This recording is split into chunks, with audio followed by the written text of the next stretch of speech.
Hello YouTube, Mike the Gambling Guy back at you. Today I want to do a walkthrough of an online strategy. At least I would recommend doing it online. You'd need quite the bankroll to do it in person. Since I play this online quite a bit, I wanted to bring this to you. This is called C2B4.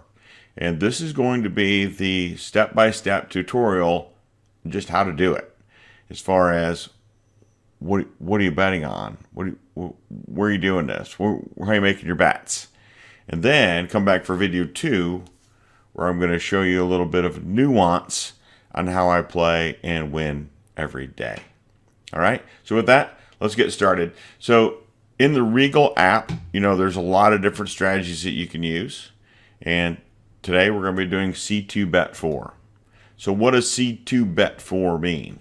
Well, that means you're actually seeing, not the C of the letter, but the C of your eyes. You're actually seeing two things, and then you're going to bet based on what's happening. So you're going to see here, I've got this kind of written out a little bit different than what you can see in the app. This is what the app is looking for. So if you've got two players, you see one player, you see another player, then your first bet could potentially be on player. Right, that's what we're looking for as far as a win or loss. So from here, which money management system do you want to use? Also, do you want to use a shield? No, you don't want to use a shield with C2Bet4. So let's just take that off the table right now.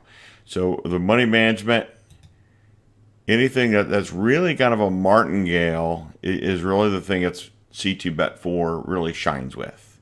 There's another money management that is just recently been added to the app that is fantastic for this as well. But I'm going to speak more towards the Grand Marty. All right, let's just keep it at $1 base. That makes it kind of simple for everybody to understand. And $247 is really not our starting base for this, even though it might be a Grand Marty. So we're going to go ahead and we're going to click update because this is going out a lot more steps. Because typically I'm only going to go to the 14th or the 4th step, and you'll see actually when I play, I really only go 3 steps. So let's walk through and see what some of the winning patterns look like, and then we're going to talk about what a death square is. It's the dreaded death square. It's the way that you would actually lose in this strategy. And then I'm going to show you how we would overcome that, right? So first of all, you're going to see that, if I have a player, it's going to mark that. You can see now I've got a W here. It went 1, 2. It saw the first and second, and it gave us a win there. So let's back that up. So 1, 1, 1 is going to work if it's in player or banker. That's going to be a winning strategy. As you can see here, banker, banker, banker. It's a winner. Player, player, player. It's a winner, right? So it's gonna be telling you based on what the history was. And now the important thing I want to make sure I'm pointing out here early on is if we're jumping into a shoe. Okay, if there's already an existing shoe happening, well then you need to come up here and you need to turn on the red light.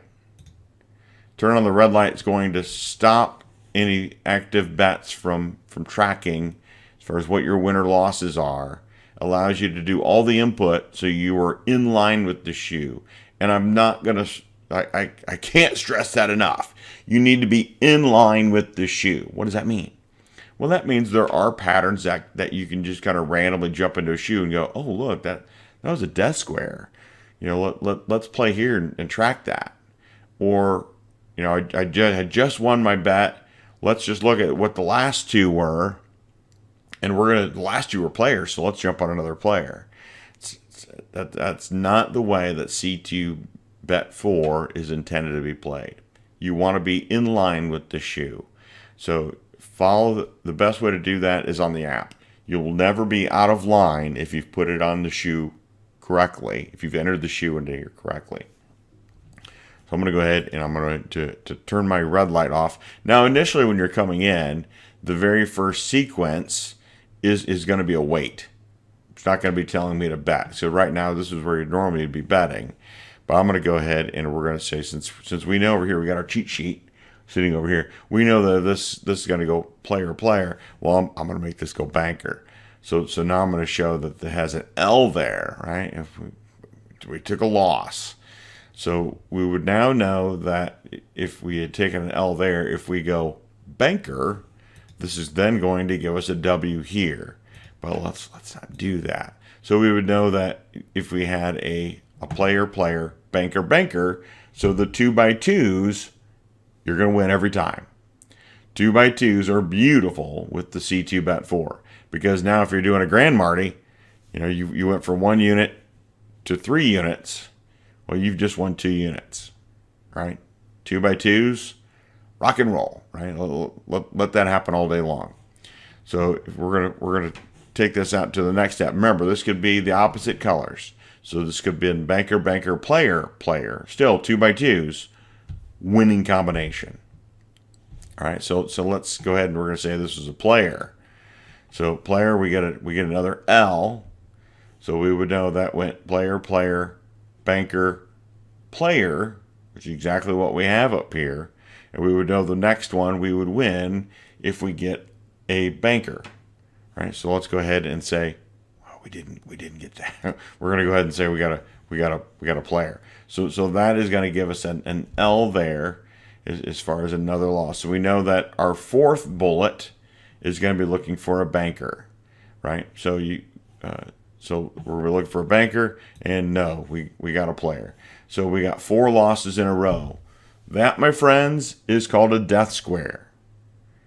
It doesn't have to happen at the very beginning of the shoe. It also doesn't have to happen anywhere else. So let's show you another way that could show up, right? So let's do a let's just go banker, banker. Now let's switch it up and show another way of doing it. So banker, player. So now we'd be over here in the last row, banker, player, and then we're going to go player, and then we're going to go banker. Oop, that was a win. Loss, win.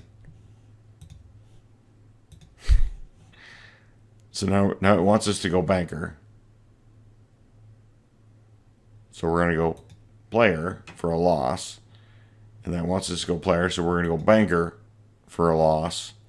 And then we're going to go player. So you can see this one ended up going 1, 2, banker, player, player, player, banker, player. You could have had just a long string. Let's just say we've got all the strings out here. You can see we actually have a W here. And now this is saying go player. We're going to go, no.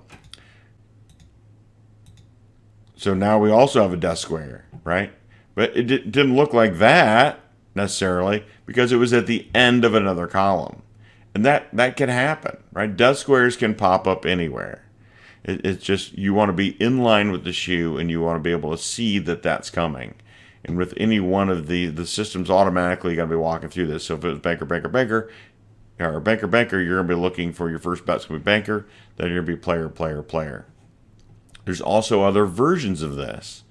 So if you were like, well, let's do a variant. So there's a variant where you could do a C2 bet 3 with a virtual 1 bet, right? So you could also do a C2 virtual 1 bet 3. So what does that mean? So what do those two variants mean? So that would mean that if I'm going to do the C2 bet 3 virtual 1, then that's going to say I'm going to do a player, player. So these first 3 bets is what I'm going to be betting. Player, banker, banker. And then this last one, I'm not going to be putting my $15 or my 4th unit at risk. I'm just not. Because if I lose that, I've got a lot more to catch up, right? But if I only lose the first 3, that's 11 units. If it's $1, if it's $5, $25, it's still 11 units. It's a lot easier to catch up 11 units than it is 26 units, right?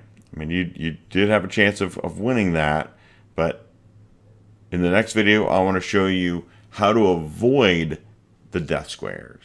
So now you know how to follow along, right? You can go ahead and you can change your dollar denomination to whatever unit size you want to play with. What I recommend is having no less than 5 times your buy-in as your bankroll. The best way to have it is 10 times your buy-in as your bankroll. So your buy-in is whatever you're taking with you to the casino, whatever you've deposited into the online casino, and then in your crypto wallet, have the 10 times sitting there. Or 9, now it's going to be 9 times that you've got it sitting in your crypto wallet. That's really the best way to do it.